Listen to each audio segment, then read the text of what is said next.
পদত্যাগ চাই, পদত্যাগ চাই, আসিফ নজরুলের পদত্যাগ চাই, নজরুলের পদত্যাগ চাই। সূর্য সৈনিক, এই বাংলাদেশ বিনির্মাণের সূর্য সৈনিক।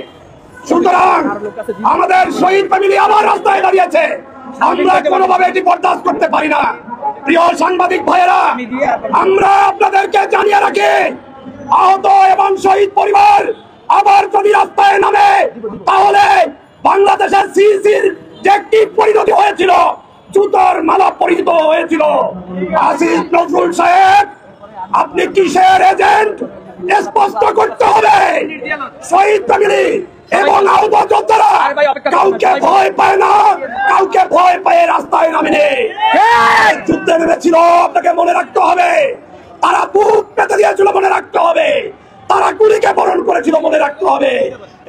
আসিফ নজরুলের পদত্যাগ চাই, পদত্যাগ চাই, পদত্যাগ চাই, আসিফ নজরুলের পদত্যাগ চাই, নজরুলের পদত্যাগ চাই, পদত্যাগ, পদত্যাগ। আজকে সেই ভূমিকাগুলো আপনারা তুলে ধরবেন। প্রিয় সাংবাদিক ভাইয়েরা, ডাক্তার ইনুস সাহেব এগুলোকে দেখছেন না? একজন শহীদ ফ্যামিলির আসামি কিভাবে জামিন পায়? একজন শহীদ ফ্যামিলির আসামি কিভাবে জামিন পায়? আমরা যারা আহত রয়েছি, আমাদের প্রত্যেক থানায় থানায় মামলা রয়েছে, আমাদের আসামিগুলো গ্রেপ্তার করা হচ্ছে না। কিসের ইন্ধন, কিসের কারণ, এগুলো আমাদের ব্যাখ্যা করতে হবে। প্রিয় সাংবাদিক ভাইরা, আপনারা অবশ্যই অবশ্যই এই বাংলাদেশ বিনির্মাণে যাদের ভূমিকা রয়েছে তাদের পাশে থাকবেন, কারণ এই বাংলাদেশের সূর্য সৈনিক তারা। শহীদ এবং আহত যোদ্ধারা এই বাংলাদেশের বিনির্মাণের সূর্য সৈনিক। আসসালামু আলাইকুম। এখন আপনাদের মাঝখানে বক্তৃতা রাখবেন আমাদের একজন শহীদের পিতা, আমাদের জুলাই 24 শহীদ কংগ্রেস সোসাইটির ভাইস চেয়ারম্যান জনাব আব্দুল হাসান। আমি আঙ্কেলকে তার বিসমিল্লাহির রহমানির রহিম। আমি শহীদ শাহরিয়ার হাসান আলভির বাবা মোহাম্মদ আবুল হাসান। আমার ছেলে একজন শিশু শহীদ। 4 আগস্ট রোজ রবিবার মিরপুর 10 নম্বরে গুলিবিদ্ধ হয়ে শহীদ হন। আলবি একজন নবম শ্রেণীর শিক্ষার্থী ছিল। আজকে অত্যন্ত দুঃখের সাথে বলতে হয় যে আজকে হাজারো মায়ের সন্তানের রক্তের বিনিময়ে আজকে এই সরকার ক্ষমতায় বসে আছে, অথচ আমরা শহীদের পিতামাতা হয়ে আজকে আমাদের বিচারের জন্য, আসামি গ্রেপ্তারের জন্য রাস্তায় দাঁড়াতে হচ্ছে। অত্যন্ত পরিতাপের বিষয় যে আজকে আমরা কেন রাজপথে নামবো। আপনারা দেখেছেন যে বিভিন্ন ভাবে এই 1 বছর আমাদেরকে প্রহসন দেখিয়েছে, বিচারের নামে আমাদেরকে প্রহসন দেখিয়েছে, গ্রেপ্তারের নামে আমাদেরকে প্রহসন দেখিয়েছে এই সরকার। আমরা বলি এই সরকার আমাদের সরকার, কিন্তু আমরা 5 আগস্টের পরে এই সরকার ক্ষমতা গঠন করার পরে আমরা তাদের কাছ থেকে আমরা বেশি কিছু আশা করেছিলাম না। আমরা সর্বপ্রথম আমাদের সন্তানদের স্বীকৃতি চেয়েছিলাম। আমরা আশা করেছিলাম আমাদের সন্তানরা রাষ্ট্রীয়ভাবে স্বীকৃতি পাবে, এবং দেখেন একটি ঘোষণাপত্র দিয়েছে, তাও অস্পষ্ট। যাই হোক, এরপরে আমরা চেয়েছিলাম বিচার, আসামি গ্রেপ্তার এবং শহীদ পরিবারের সম্মান। আমরা বেশি কিছু চাই নাই, আমরা কোনো টাকা পয়সা দাবি করি নাই। কিন্তু আজকে সরকার 1 বছর অতিবাহিত হয়ে গেল, আমাদের কথা বললাম এগুলো দিতে সরকার ব্যর্থ হয়েছে। আজকে আমি ধিক্কার জানাই এই সরকারকে, যারা 1 বছর অতিবাহিত হওয়ার পরে আজকে আমাদের এই আসিফ নজরুলের পদত্যাগের জন্য আমাদেরকে রাস্তায় নামতে হচ্ছে। আমরা এই সরকারে যারা উপদেষ্টা আছে, আমরা আসিফ নজরুলের সাথে একাধিকবার বসেছি। উনি শুধু আমাদেরকে সান্ত্বনার বাণী শুনিয়েছেন, বলেছেন বাবারা মারা বিচার হবে, বিচার আসলে একটি আইনি প্রক্রিয়া। আজকে দেখেন কি বিচার করতেছে, যে আমরা আজকে শহীদ ইমাম হোসেন তাইম, এটা হচ্ছে আন্তর্জাতিকভাবে আপনারা দেখেছেন যে ইমাম হোসেনের তাইমের ভিডিও ভাইরাল হয়েছে। বিশ্বের এমন কোন মানুষ দেখেনি যে ইমাম হোসেন তাইমকে কি নৃশংসভাবে হত্যা করা হয়েছে, অথচ এই আসামির কাছ থেকে আজকে টাকা খেয়ে তাকে এই আইন মন্ত্রণালয় আজকে তাদেরকে জামিন দিয়ে দিচ্ছে। আমি ধিক্কার জানাই ওই সমস্ত বিচারকদেরকে যারা হাইকোর্টের বিভিন্ন রেঞ্জে বসে বৈষম্য বিরোধী ছাত্র আন্দোলনের এই হত্যাকারীদেরকে, যারা আজকে টাকার বিনিময়ে যারা আজকে তাদেরকে জামিন দিয়ে দিচ্ছে। আমি ধিক্কার জানাই এই আইজিপিকে, যে কিনা বিভিন্ন রকমের তাল বাহানা দেখে আসামি গ্রেপ্তারের নামে বিভিন্ন রকমের শহীদ পরিবারের।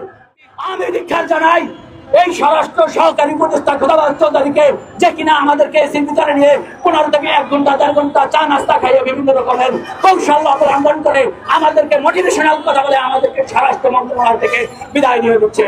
আমরা আপনাদের মতো কোনো আপনারা থাকতে বিচার হবে না, এটা আমরা অনেক আগেই বুঝে গেছি। আপনারা দয়া করে স্বেচ্ছায় পদত্যাগ করুন, আমরা আপনাদের কোনো তাল বাহানা মেনে দেব না। আমাদের গায়ে 1 বিন্দু রক্ত থাকতে ইনশাল্লাহ আমরা পিছু হব না। শহীদ পরিবারের হারানোর কোনো কিছু ভয় নাই, আমাদের যা হারানোর আমরা আগেই হারিয়েছি। পিতার কাছে সন্তানের লাশ, এর চেয়ে কঠিন কিছু এই পৃথিবীতে নাই।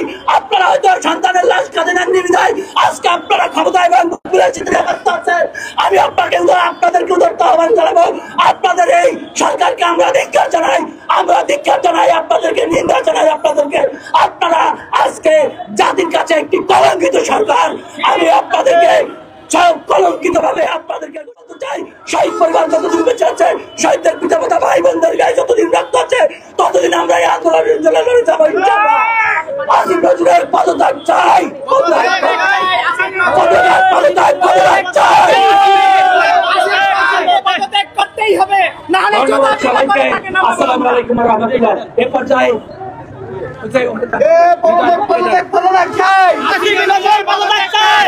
আমাদের মাঝখানে এখন একজন শহীদের গর্বিত পিতা বক্তব্য রাখবেন। শহীদ মেহেদীর পিতা সালাউল্লাহ আঙ্কেল বক্তব্য রাখবেন। আমরা সবাই তার কথা শুনবো। আপনি পাশে আসেন, একটু পাশে আসেন, আপনি এখন একটু পাশে আসেন। আসসালামু আলাইকুম ওয়া রাহমাতুল্লাহি ওয়া বারাকাতুহু। সাংবাদিক ভাইয়েরা, আপনাদেরকে একটু অবগতির জন্য জানানো যাইতেছি যে 24 আমাদের যে ছেলে মোহাম্মদ মেহেদী চিটাং রোড 20 জুলাই সে পুলিশের গুলিতে সে নিহত হয়। আমি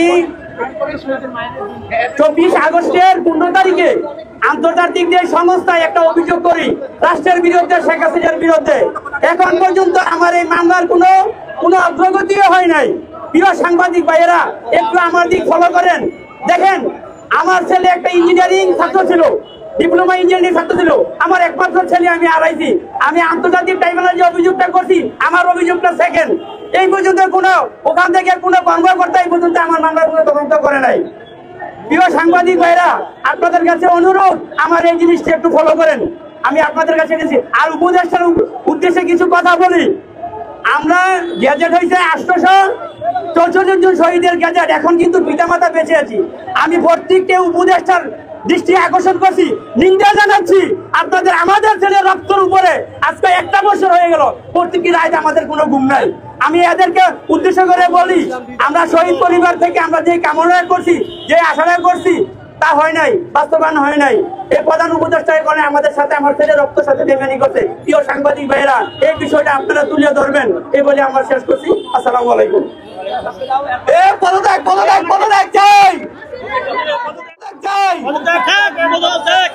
আমাদের মাঝখানে এখন শহীদ মমিনুল ইসলাম হৃদয়ের পিতা তার মূল্যবান কিছু বক্তব্য রাখবেন, তার দুঃখ কষ্টের কিছু কথা বলবেন। আসলে আমরা সবাই শোকাহত, আমাদের বিচার হচ্ছে না, আমাদের হত্যাকারীদের, আমাদের শহীদদের হত্যাকারীদের বিচার হচ্ছে না, এই নিয়ে আমরা সবাই মর্মাহত, শোকাহত। যতটুকু বিচার হচ্ছে তার মধ্যে আবার আসামিদেরকে ছেড়ে দেওয়া হচ্ছে। আমি এর পক্ষে শহীদের পিতাকে তার মূল্যবান বক্তব্য রাখার জন্য অনুরোধ করছি। আসসালামু আলাইকুম। উপস্থিত সাংবাদিক ভাইরা এবং শহীদ পরিবারের সদস্যবৃন্দ, আসসালামু আলাইকুম। আপনাদের কাছে আমাদের একটাই শুধু অনুরোধ, আপনারা দেখতেছেন না বিগত 1 বছর হয়ে গেল আমাদের সন্তানদের কোনো বিচার হয়নি এবং আমরা কোনো বিচার সম্বন্ধে কোনো দৃষ্টান্তমূলক এখনো খবরও পাইনি। তাহলে আমরা কিভাবে বাংলাদেশে থাকবো? আমরা বাংলাদেশে আছি, এক শহীদ আমাদের ছেড়ে চলে গেছে, আরেক শহীদের মধ্যে আমরা আছি। তাই আমরা সবার কাছে অনুরোধ করব, আপনারা একটু সতর্ক হন, আপনারা একটু দেখেন। আজকে সবাই ক্ষমতার মধ্যে বসে সবাই খুব ভালোই আছেন, সবাই খুব সুন্দরভাবে দিন কাটাচ্ছেন, কিন্তু একবার খবর নিয়েছেন শহীদ পরিবার কিভাবে আছে, শহীদ পরিবার কোন জায়গায় আছে। আমরা আমাদের সন্তানের বিচারের জন্য আপনাদের ধারে ধারে ঘুরছি, আর আপনাদের ক্ষমতার মধ্যে নিয়ে বসে আছেন কেন? আপনাদের দিয়ে সব মিলে ব্যাপারে পুড়ে গেল। আপনারা জানেন না, আপনাদের তো সদর হারান নেই, আমাদের তো সদর হারাইছে। আমার একমাত্র ছেলে মুমিনুল ইসলাম হৃদয়, যে লেখাপড়া করতে আমার তো আশা ছিল সে আপনার বড় হয়ে বড় একটা চাকরি করে, আমি একমাত্র প্যানের সবজি বিক্রি করে আমি দিন কাটাচ্ছি। আমার সবজি বিক্রি করে আমার সময় কাটাচ্ছি। আমার ছেলে বড় একটা চাকরি করবে, আমাদেরকে দেখবে, কিন্তু আজকে সব আমার শেষ হয়ে গেল। তাই আমরা বলছি আপনারা আমাদের সন্তানদের বিচার দ্রুত শেষ করেন, এই বলে আমি আমার বক্তব্য এখানে শেষ করছি।